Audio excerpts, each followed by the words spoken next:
To create a task, open the menu on an app, script, or data flow and click Schedule. Click Create New Task and enter a name for the task.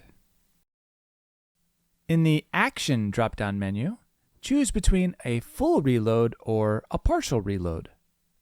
Under Based On, select the trigger for the task.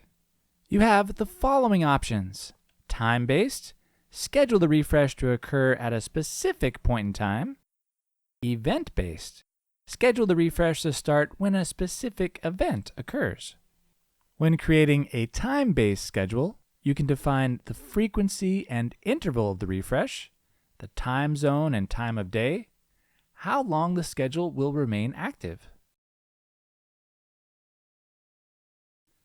By default, schedules run continuously with no end date.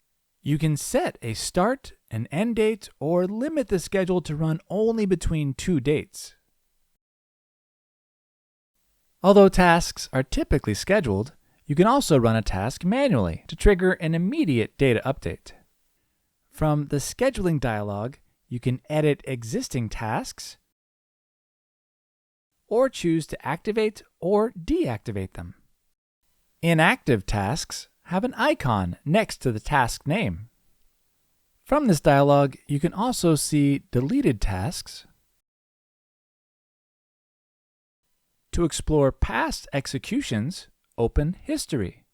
The History view shows all task runs for the selected app, script, or data flow. By selecting View from the menu, you can access more detailed information. This view includes a log with a reload ID. If needed, click Download to get a line-by-line script execution log for further analysis. And that concludes this video. Thanks for watching.